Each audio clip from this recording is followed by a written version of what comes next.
हम जीवन में सोचले रहे प्रिंस बाबा कि अच्छा अच्छा गीत गा के केहू भोजपुरी में पद्मो श्री ली कल्पना जी के सोचनी उनको मिली तो जानब जो हमरे मिलल बा। बाकी अभी सबसे बढ़िया मैथिली ठकुरवा भी है। सही बा हमार बहन केहू करे हकदार मिले तो अच्छा बा, न तो मालिनी अवस्थी सरदा सिन्हा के मिले। अब भोजपुरी में केहू अच्छे गावे 100 मिलियन मिले, पद्मे श्री मत मिले तो तहर जमीन ले लगे कौन काम बा। बाकी चली हनुमान जी के गीत गाई जाओ, कर बाद भागी जा। गोपाल राज जी के लह की राजा छुट्टी लेके आवत बाड़न घरावा, बहरा से फोन आई है कि रहनी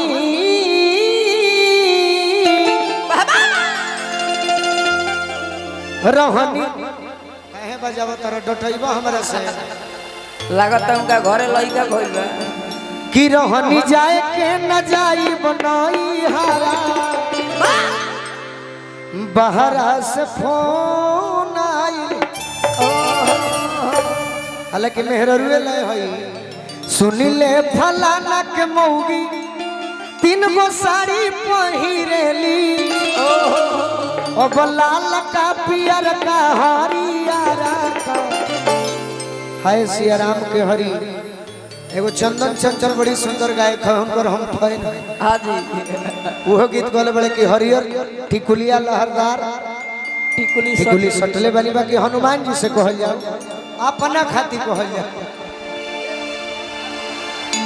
भजन फोफिया बजावता बाकी समय निमन बाकी हनुमान जी के बजरंग बली के दहिया लाल लाल बा, अरे गदवा विशाल बाना।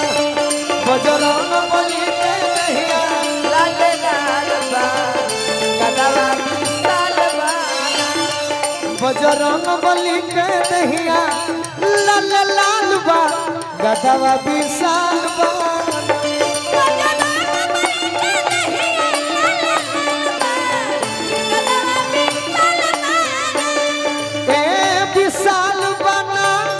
हो कमाल बाना हो कमाल बाना, ए विशाल बाना हो कमाल बाना। हनुमान जी के बजरंग बली के दहिया लाल लाल बा, गदवा विशाल बा।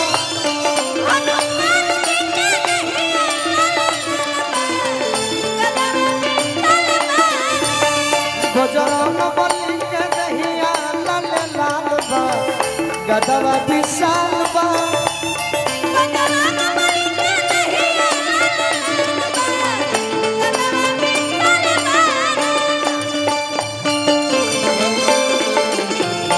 वाह वाह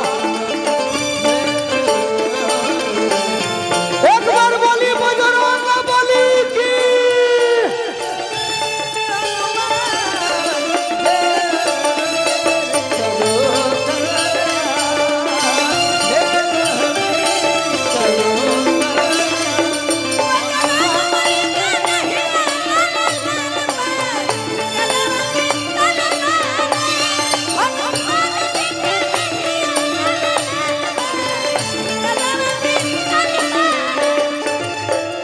वो कहता कि हनुमान जी आज रुद्र दरबार में इससे पहले बहुत कलाकार आई हो, गोलू राजा भी आई बड़े। तनी मनी रौरा कृपा बरसा दी, ऐसे कि हम रौरा बारे में सुनले बानी कि होई राम जी के दूत मैया अंजनी के पूत, राम जी के दूत मैया अंजनी के पूत, ए होई राम जी के दूत मैया अंजनी के पूत, राम जी के दूत मैया अंजनी के पूत, कि होई राम जी के दूत मैया अंजनी के पूत।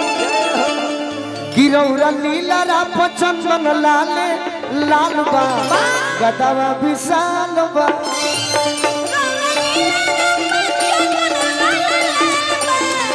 गदवा बजरंग बली के दहिया लाल लाल बा गदवा विशाल बाना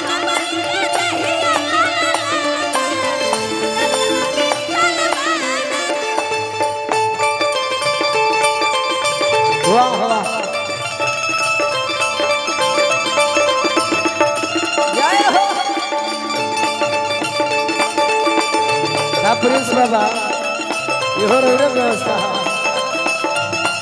बहुत सुंदर ऑर्गेनाइजर प्रिंस बाबा ऑर्गेनाइजर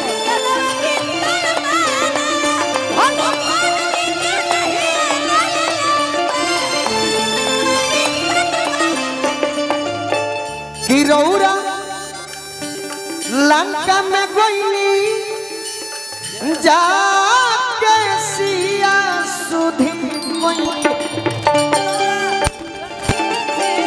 रौरा लंका में गोइनी जाके सिया सुधी पैनी गौरा लंका में गोइनी जाके सिया ए बाबा रौरा लंका में गोइनी जाके सिया सुधी पैनी हां जी कि रौर नाम जनत रौर नाम जनत दुनिया जहान बा हमरा एक बार दे देना सो राम बाबू सिंह उर्फ झंझट बाबा बहुत बहुत आशीर्वाद देनी हमरा के झंझट बाबा आ झंझट बाबा हमरो से मिलो कि रौर नाम जनत दुनिया जहान बा गदवा विशाल बा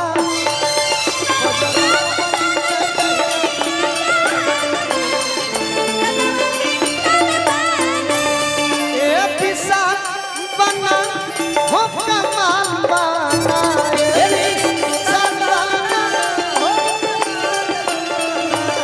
ए विशाल बना हो कमाल बना ए बाबा हो ए बाबा झंझट बाबा के बाद हां जी हमारा राजकुमार अजीत जी बड़ी सुंदर साउंड डीजे विराट हाजीपुर पता जेठी मठ हाजीपुर बहुत सुंदर साउंड बहुत ही अच्छा हनुमान जी के कृपा बना रहो ए लोकलो कलाकार पर इतना सुंदर बाज गई ई कम नहीं है जरूर जरूर अति अरे विशाल बाना हो कमाल बाना विशाल बाना हो कमाल बाना हनुमान जी के दहिया लाल लाल बा दादा विशाल बा बाबा